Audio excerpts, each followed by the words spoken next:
How you guys doing today? Good, perfect. So I know it's Monday and we also have a exam coming soon, Wednesday and Friday. So we're gonna have a third review again today. So let's do this. So we have a problem here. You can try first, and then we're gonna do this together.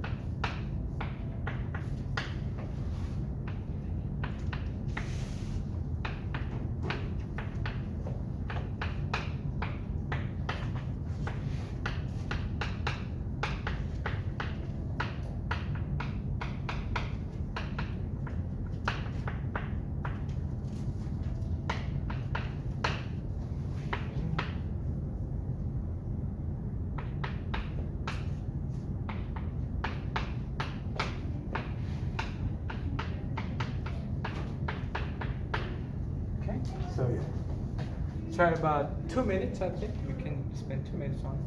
We can try to do this together.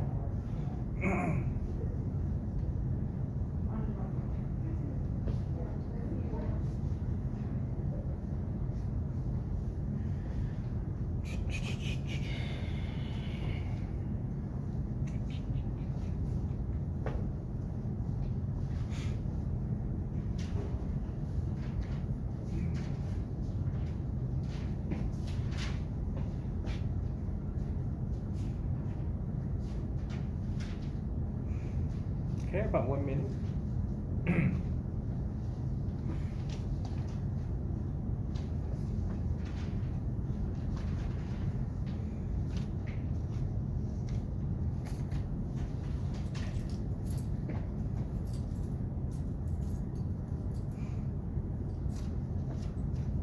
Okay, all right. So here's the thing. So when you look at this one here, like I mentioned before, you always look for what you're solving for. So this is our final equation here.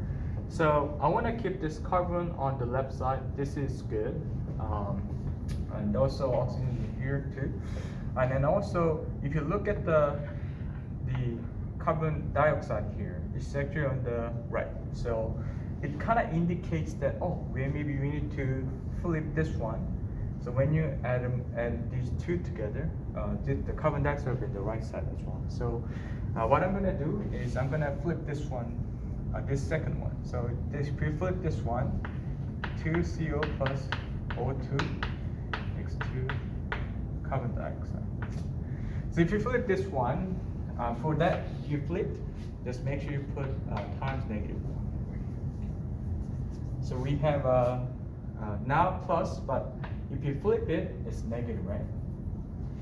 So this is now flipped. Okay. So now you can add all these two together. Okay. So we have these two are same on the both sides, so it can be cancelled. You have a 2 carbon. You have a 1, so the 2 O2. So it's gone. So 2 carbon dioxide. The problem here still though is you solve all the reactants product on the right side, right position, but now it's half of that is actually what you're looking for. So we can use another rule that we can try. We can try to divide all of this side by 2, and then what you really need to do eventually is you multiply this one by -1, so it'd be negative 788. When you add these all, it'll be negative 1010 kilojoule. But this is like a double of what you're looking for. So you're gonna just divide this one by 2. So the negative 505 will be the answer. Okay. So this is kind of all the rule we have learned in Hess's law. So you have to flip the -1. If you want to divide it by both ends, just divide by your numbers as well. Okay. All right. So how about the system? Change in energy. How about we have a system that has some, so you have a system over here. Okay? Obviously everything else is surrounding over here.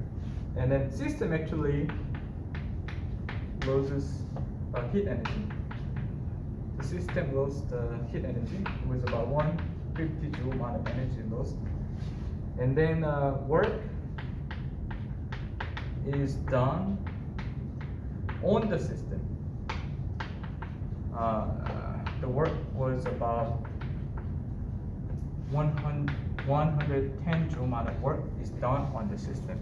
So what might be the change in energy of the system? That's the question. What might be the change in energy of the system?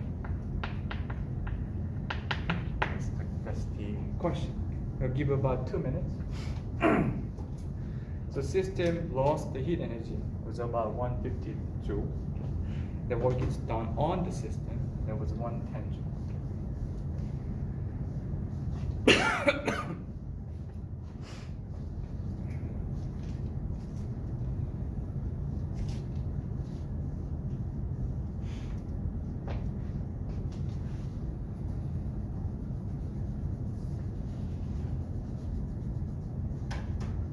Okay, about 30 seconds.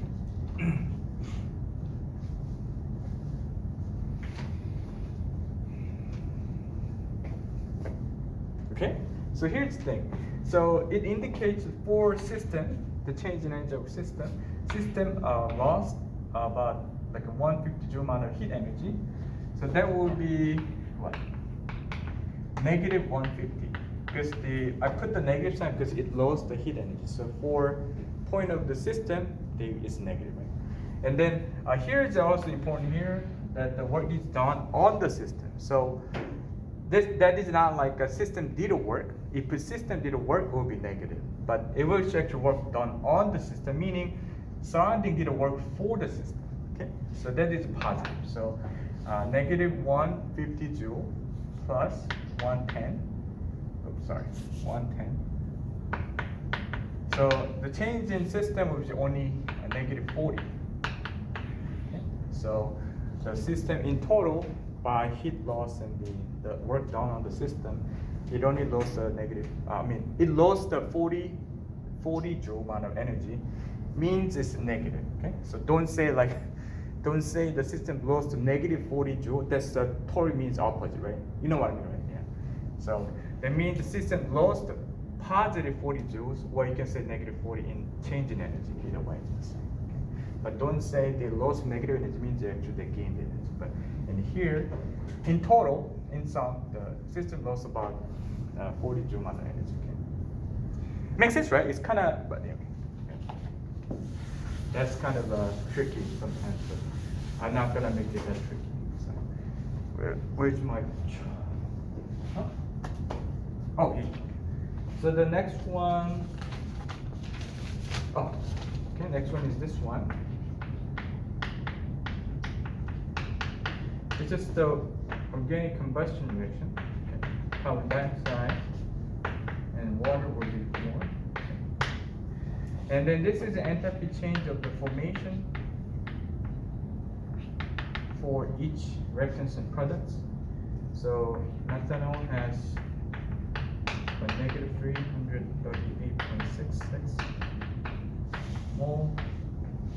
Enthalpy change of formation of carbon dioxide is about negative 393.5 kilojoule per mole.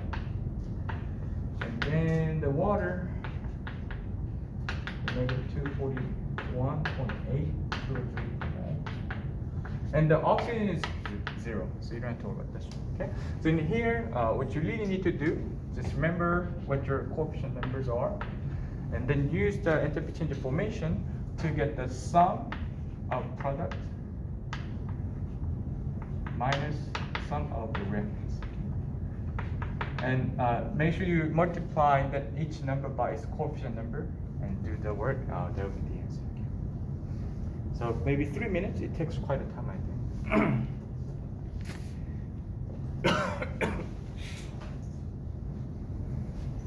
See, those are the product, right? Products, reactants. Okay. But this is 0 for enthalpy change of formation, so you don't have to worry about this one for this calculation, but this one.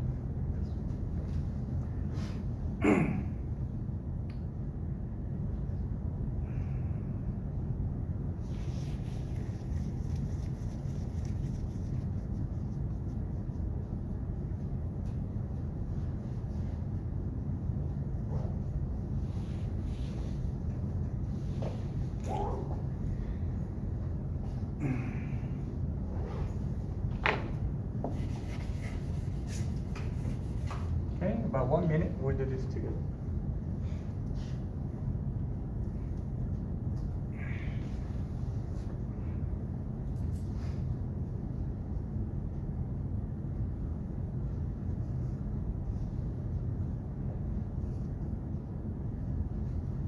Okay, 30 seconds.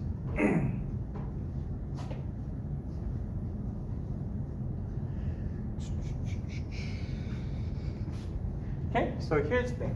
So what we're gonna do here with the enthalpy change information. Oh, by the way, these numbers will be given on the exam, so don't worry about it. But just make sure you guys do some product minus some reactants here. So we have two products on the right side. Always product is on the right side, but there's 2 carbon dioxide and 4 water. So this is why I'm gonna multiply this one by 2 by 4, because this is the 2 product with the 2 and 4 coefficient numbers. So be 2 times negative. So carbon dioxide is right here, right? 309.5. Okay. And plus that water is there, but it's the 4 times negative 241.8. Okay. And this is the sum. Okay, sum of products over here, and minus. So this is a 0, so I'm not gonna worry about this one. But this one has also 2 times negative 203.866. So that's it. So if you do sum of these 2 and minus this number, which will be negative numbers will be actually plus. But if you do that all, you probably get about negative 1,276.8 kilos. So that's the answer. This is amount of the heat energy that we calculate from the enthalpy change of formation for each reactants and products here. So this is the amount of energy coming from this reaction here. Okay. So meaning when you have a 2 moles of methanol and 3 moles of oxygen will make this much of energy with this product. Okay. So technically speaking, per 1 mole of the methanol, it only makes a half of this one. Makes sense, right? Yeah. But for exam, I'm not gonna make it tricky. It's meaning just the whatever the moles of numbers you see over here, just that's the answer. Don't even further consider. Okay. Makes sense, right? You know what I mean? The per methanol wise will be half of that, but for example, just when you stop here, it will be this one. Okay, let's move on.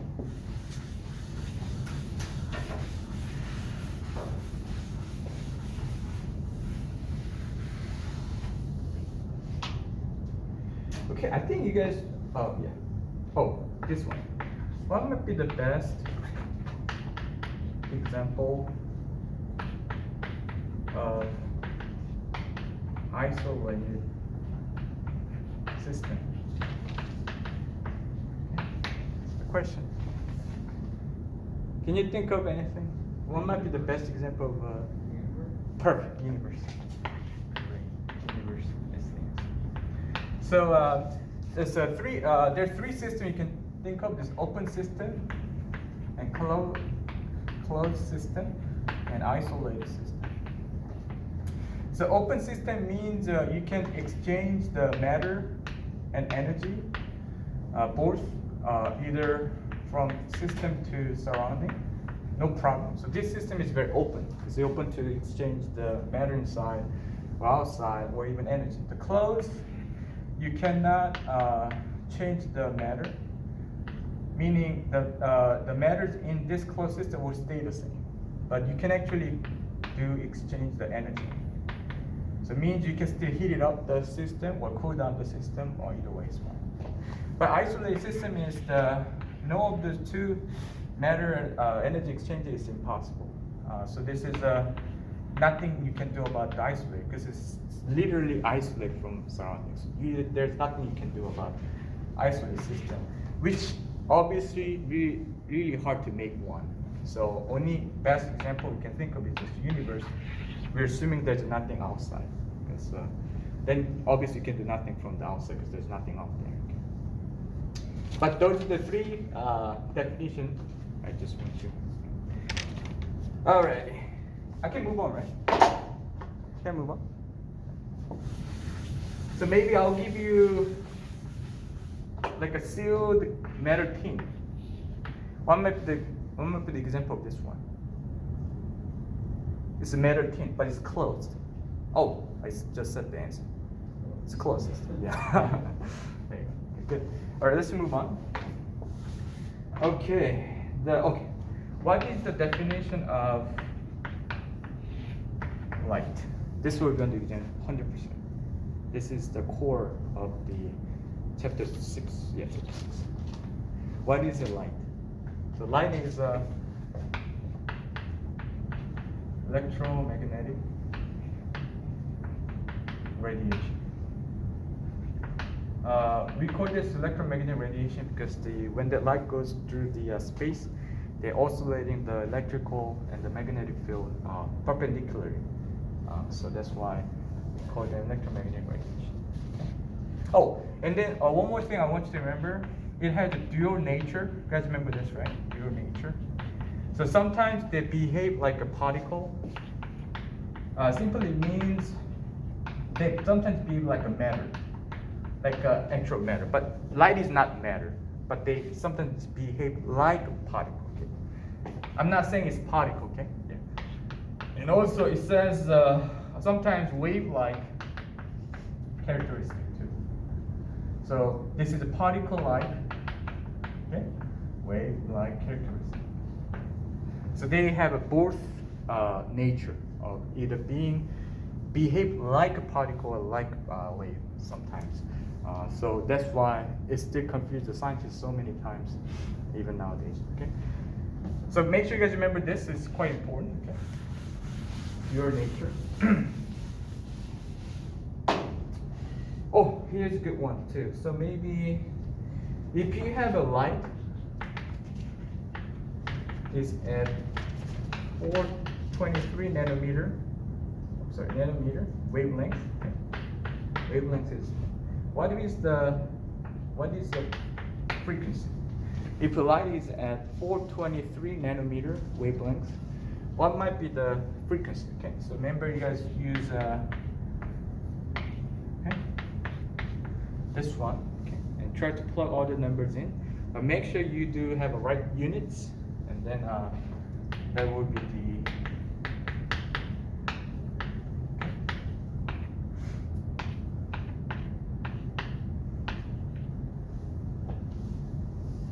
So you need to convert the nanometer to meter first.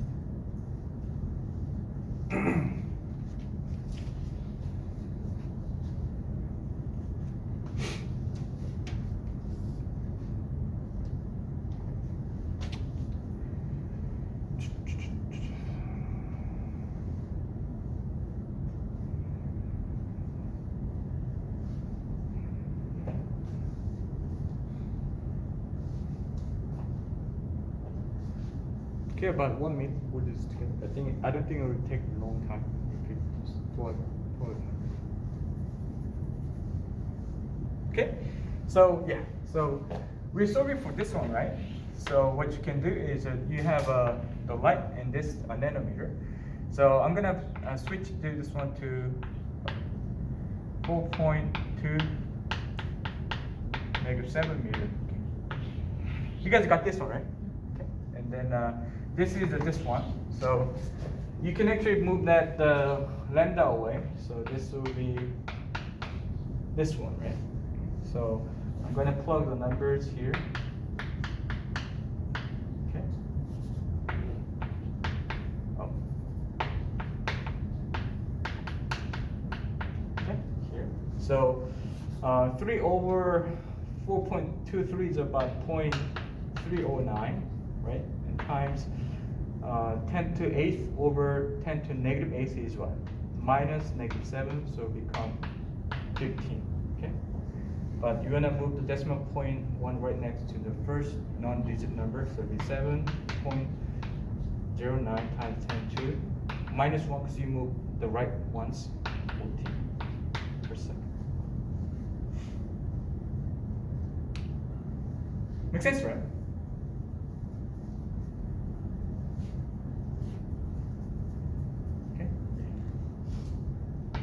Okay, so yeah. Oh, no, this number will be given. You don't have to memorize this one, okay? But make sure you guys do the unit conversion for the wavelength. All right, so the okay, how about this one? Okay, so you have the electrons. So moving from falling from energy level 3, okay, and down to ground state, which is 1. Okay. So one electron falling from N3, energy level 3 to 1. One might be the energy is being released from the electron. Okay. So one might be the energy from this one. Okay. So they show you some change in energy. The amount of energy can be emitted in form of light. So one might be that amount of the energy in light. Yeah. Okay, so the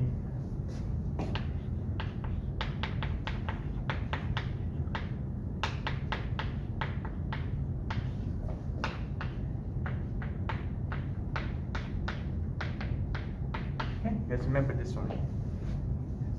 So just plug the numbers for final and initial n, and that's it. I mean, you also square them too, but that's it. So I think equation-wise, I think I kind of want you to memorize. So I'm not gonna give you the equation for this one, but if you just know those, yeah.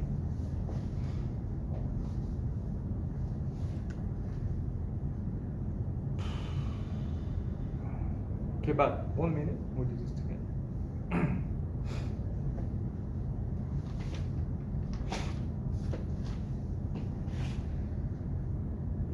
It would be great if you can just try it first and see what's the numbers. So you see it's a negative, right? Can you guys guess why it's negative? Because the light is being released, right? So the electron actually the system losing now energy. That's why I put negative. But yeah, it just means it's being released. So they will be released in form of light. So when they're coming down from the higher to the lower position, they emit the light to outside. So they can come down.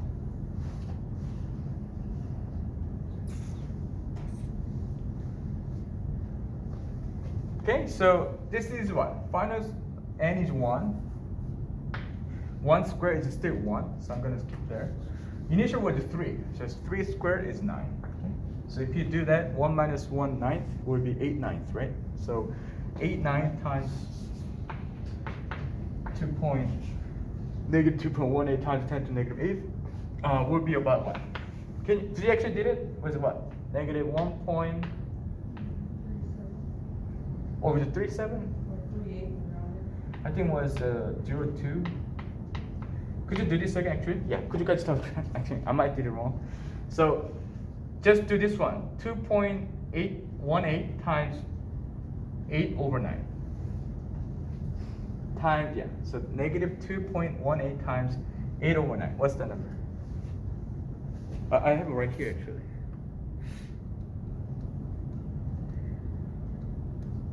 Oh, sorry, that's mine. The 3.7. Is that right? Yeah, perfect. That was my mistake. So that's right. Okay.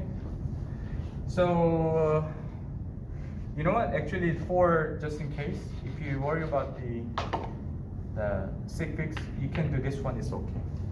Yeah. But anyway, all right. Let's move on. So okay. Do you guys remember if you have a matter, but you heat it up so that you put it at very high temperature? Okay. So normally when you put some metal, like a metal or or some other things at very, very high temperature, if you're heating it, okay, it actually glow, means it give us a light. Ever been to a furnace before? You see like heating the metal so hard and the liquid, and they're really like glowing, like really strong, right? With a very, I think it's red or yellowish color. Do you know what it's called? Do you guys remember what I told you before? We call that black body radiation.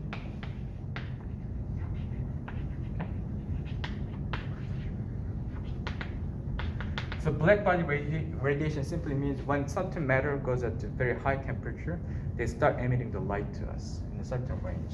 So when it's at the visible light range, you'll see the light coming from there, it's glowing. So black body radiation is one of the good example when the light behaves like a particle, because it doesn't show us the continuous wavelengths of the light they're giving us. They always just show in the UV light region there, but more very high in visible light. That's why we see more like an actual, we can see light coming from the hot glowing matter, okay? Not the UV light. If you're heating something at very high temperature, if that also gives us a continuous wavelength, the right range, you will be exposed to lots of UV, that you'll die, which never happened, thankfully. So this is one example of what? The light behave like a particle. Anyway, just that one. Do you guys remember what this is? You have a metal, and you shoot the light with the enough frequency, okay? And then you have electrons or pop out. If that light has high enough frequency, it's what we call photoelectric effects. Photoelectric effects. So this is another example of when the light behave like a matter. Okay? So Einstein won the Nobel Prize for this one, photoelectric effect. Okay, and then if you look at the certain element, different elements show you different line spectrum. Like here, a different line spectrum means they have a light emitted at the different wavelengths. We call that the line spectrum. So if you have a series numbers of different elements has different patterns of the light line spectrum, we call that line spectrum. So line spectrum is also a good example of when the light behaves like a particle, because as you can see, that the light is not at the continuous range, but only certain wavelength points from each different elements. Just simply because each different element has a different energy level, because they have a different number of protons, different number of electrons. So the way they use space is different. So if that is true, when the electron coming down to the lower position, the amount of energy is highly dependent on that energy level, and that's why it has all different matter has different line spectrum. So that is also a good example of the light can behave like a particle, but also we call them like a fingerprint of elements, because that means maybe just looking at the light spectrum, you can actually know, oh, where this light is coming from, or if it's hydrogen or helium, it will be different, right? So by analyzing the light spectrum, you can actually find out what this element giving us the light to us. Okay, so we call that fingerprint. All right, makes sense, right? Because you see definitely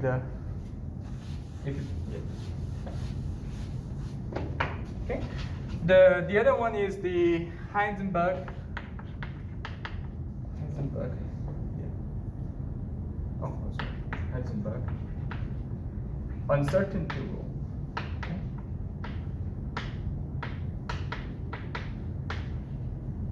Do you guys actually remember this one? Okay, so the momentum, or you can say speed, it's okay. Doesn't make much difference. Speed and the position of particle cannot be measured at the same time accurately. So you can have constant range of the error, but you cannot precisely measure these two things at the same time. You can do that for each one at very accurate level, but the other will be with a very big error scale. So this is a Heisenberg's the uncertainty rule. So this is something I might also put on the exam. So try to remember this one. This is kind of funny because I don't know if you guys heard about the quantum entanglements. No? Okay. So the two particles are quantumly like a related to each other. So now the scientists try to break this rule right now using quantum entanglements. I don't know if they succeeded yet or anyway. Do you know the quantum computer though? Quambit quantum computer. You heard of it? No. Oh. So the quantum computer is like all the electronics use a binary code, right? Plus 0 and 1. The quantum is as you know, in quantum mechanics, they have something called superposition, meaning there's a lot of different. You guys remember Schrodinger's cat? I told you the cat is half alive, half dead. You remember that, right? Meaning, which is impossible in the classical model of the physics. But if you use that one in the quantum world, you can actually describe the state of matter, and by chance, then instead of you having only two options, the matter can have much more different options by chance, because it's quantum has more numbers of the state. Then you can have a more sophisticated and highly evolved the electric system. So there'll be more scenario you can do with the circuits. So that's why they try to make the Quambit and quantum computer, but it will take some time. So anyway, how about this one? If you have a 3.4 times 10 to 2 joule amount of light energy, okay, and this light has 54 times 10 to the 14th frequency. Well, you can say hertz, it's the same thing anyway. And then, can you guys guess how many photons in this light at max? So, what you can do is that this is the amount of the light energy, right? Okay, and think about it. One photon energy is equal to what? E equal to 1 photon is equal to your Planck constant times frequency. So you know the frequency. The Planck constant is 6.626 times 10 to negative 34 joule times second. Okay. So then you have everything. So you can get the number for like 1 photon energy there. You have a total amount of light energy over there. Okay. So if you just divide this number by 1 photon energy, will be what? Numbers of photons. Makes sense, right? So for example, like you have a 10 joule amount of energy in light. You find that the 1 photon energy is about 1 joule. There's 10 photons, right? Yeah, makes sense? Could you guys do this real quick? Yeah. So you have a frequency, right? And times that by this one, so you can get 1 photon energy, right? And then divide that number by that. That's the answer.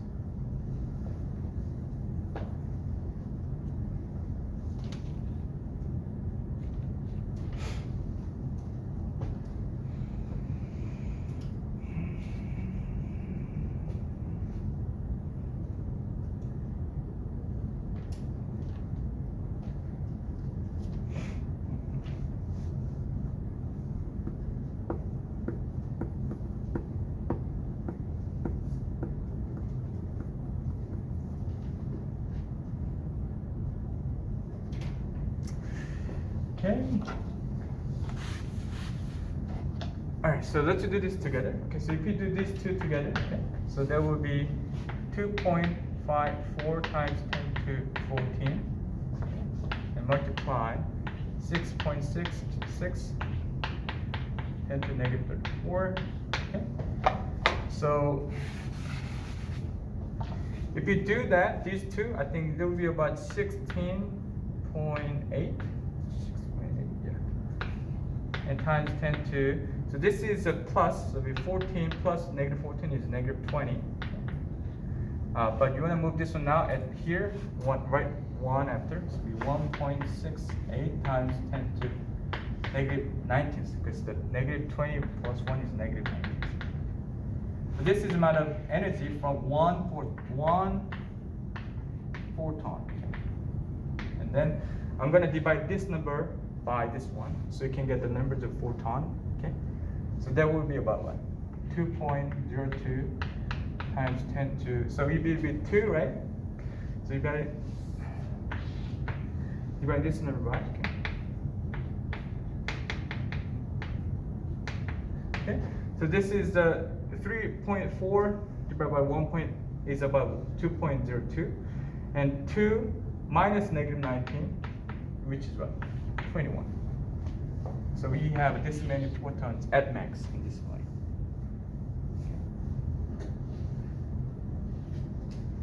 Do you think it's too many? Or it sounds good, or? Okay. All right, let's move on. Okay, so we're almost done. Let me see. Can you guys get the electric configuration form for phosphorus? Right there. Okay, so you look at the periodic table, okay, and then you can find out the, yeah.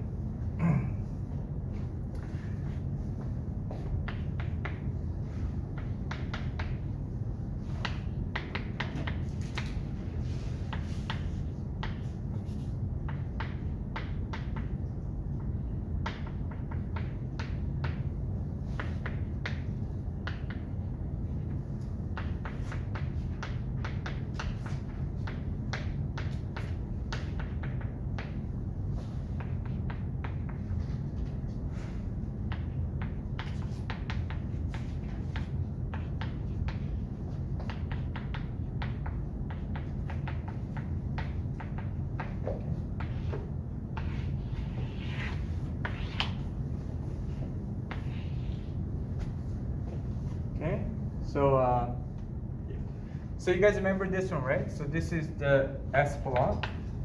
This is also S on the first row, but this is P block.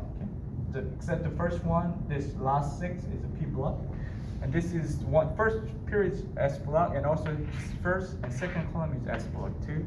This is D block, but it starts with 3, even though it's a fourth period. So 1, 2, 3, fourth period, but it starts with a 3D instead of 4D. Okay? And then the F over is down here, but I'm not going to worry about it, because we're never going to deal with the rare earth metal. Okay? So the phosphorus right here. So meaning this is the first period, but S will be S1, 2, 1S, 1, 2. Okay? So the thing is, you always count the electric coefficient from left to the right, top to the bottom. Okay? So you're done with the 1S, 1, 2 in the first row, and the second is also 2, 1, 2, so it'll be 2S, 1, 2, 2. And this is P block now, but 2, so it'll be 2P, 1, 2, 3, 4, 5, 6. It'll be 2P, 6. Okay. Now we down again, so it'll be 3S, 1, 2, 1, 2. And now this is in 3P, 1, 2, 3. That's where you find it. 3P, 3. Okay. That's it. So obviously you don't want to do all long electron configuration form. You can abbreviate part where you have noble gets just one period above. So neon can summarize the electric configuration form up to that point. So you only need to do from this step. 3, 1, 2, 3P, 1, 2, 3 from neon. Makes sense, right? Okay. Okay. All right, I think that's so you can.